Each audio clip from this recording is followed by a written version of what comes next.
Hi friends, welcome to my channel. ఈ రోజు వీడియోలో థ్రెడ్ యూజ్ చేయకుండా పైపింగ్ ఏ విధంగా వేసుకోవాలనేది అయితే చెప్తాను. చూడడానికి ఇది థ్రెడ్ పైపింగ్ లాగే ఉంటుంది. అలానే ఇక్కడ చూపిస్తున్నాం కదా, ఈ స్లీవ్ డిజైన్ కూడా అప్లోడ్ చేశాను ముందు వీడియోలో. ఒకసారి ఇంట్రెస్ట్ ఉంటే వెళ్ళి చెక్ చేసి చూడండి. డిస్క్రిప్షన్లో లింక్ అయితే ఇస్తాను. ఇప్పుడు పైపింగ్ ఏ విధంగా స్టిచ్చింగ్ చేసుకోవాలో చూసేద్దాము.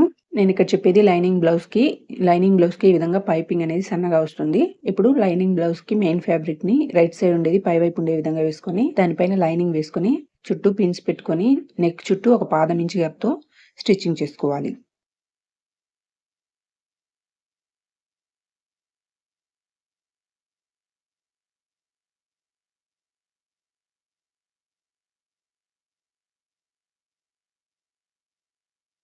ఇలా స్టిచ్చింగ్ చేసుకున్న తర్వాత పిన్స్ అన్ని రిమూవ్ చేసి మిడిల్లో ఉన్న క్లాత్ని కట్ చేసుకుని రౌండ్ తిరిగిన ప్లేస్లో అంతా చిన్నగా కట్స్ పెట్టుకోవాలి. మనం స్టిచ్ చేసిన థ్రెడ్ కట్ అవ్వకుండా ఈ విధంగా చిన్నగా కట్స్ పెట్టుకోవాలి.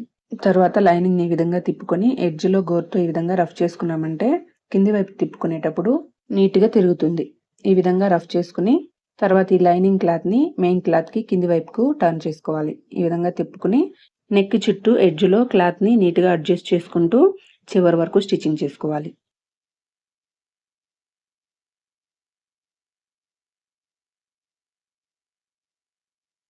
ఈ విధంగా స్టిచ్చింగ్ చేసుకున్న తర్వాత కింది వైపు ఉన్న లైనింగ్ ఏ విధంగా ఉందో ఆ విధంగా చుట్టూ స్టిచ్చింగ్ చేసుకుని ఎక్స్ట్రా ఉన్న క్లాత్ని కట్ చేసుకోవాలి. నేను ఇక్కడ గమ్తో జాయిన్ చేసేస్తున్నాను.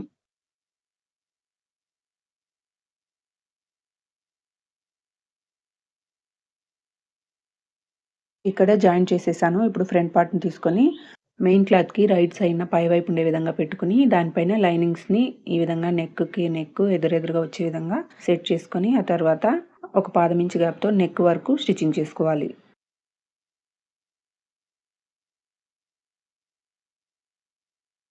అదేవిధంగా ఇంకొక పార్ట్ని కూడా తీసుకొని స్టిచ్చింగ్ చేసుకోవాలి. ఈ విధంగా స్టిచ్చింగ్ చేసుకున్న తర్వాత మిడిల్లో ఉన్న క్లాత్ని కట్ చేసి రౌండ్ తిరిగిన చెట్లు అంతా ఈ విధంగా కట్స్ పెట్టుకొని ఈ లైనింగ్ క్లాత్ని కింది వైపుకు టర్న్ చేసుకొని టాప్లో ఒక స్టిచ్ వేసుకోవాలి.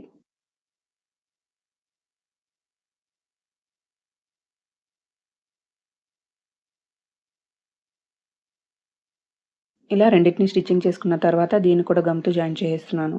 మీరు స్టిచ్చింగ్ కావాలంటే కూడా స్టిచ్చింగ్ చేసుకునేయండి.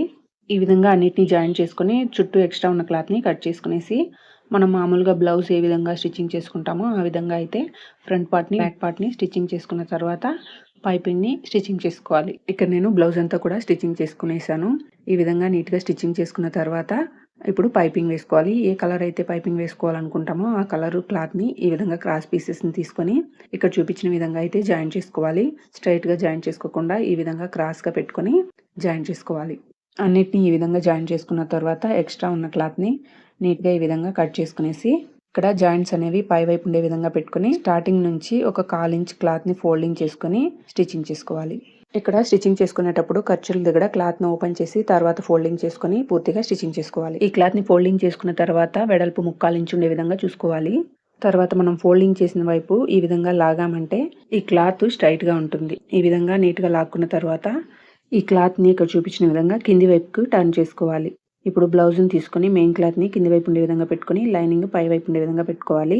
బ్లౌజ్ని పైపింగ్ క్లాత్ మీద ఈ విధంగా పెట్టుకుని ముందు వైపు 1/2 ఇంచ్ క్లాత్ వదులుకోవాలి. ఇక్కడ అదేవిధంగా ఇటు సైడ్ 1/4 ఇంచ్ క్లాత్ ముందు వైపుకు ఉండాలి. ఇప్పుడు బ్లౌజ్ పైన కుట్టుపడే విధంగా ఎడ్జ్లో స్టిచ్చింగ్ చేసుకోవాలి. మనం ఎంత సన్నగా స్టిచ్చింగ్ చేసుకుంటే పైపింగ్ అంత సన్నగా వస్తుంది. మరీ ఎక్కువ సన్నగా కాకుండా మీడియంగా స్టిచ్చింగ్ చేసుకోవాలి.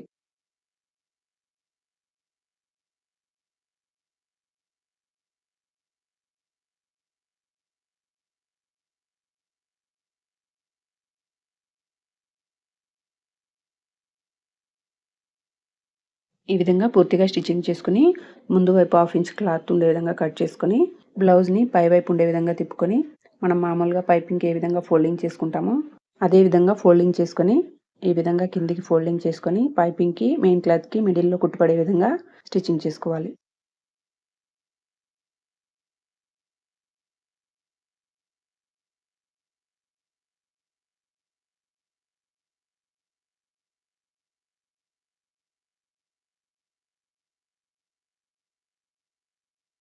చివరిలో 1/2 ఇంచ్ వదిలిన క్లాత్ని ఈ విధంగా ఫోల్డింగ్ చేసుకొని తర్వాత పైపింగ్ క్లాత్ని ఫోల్డింగ్ చేసి స్టిచ్చింగ్ చేసుకోవాలి.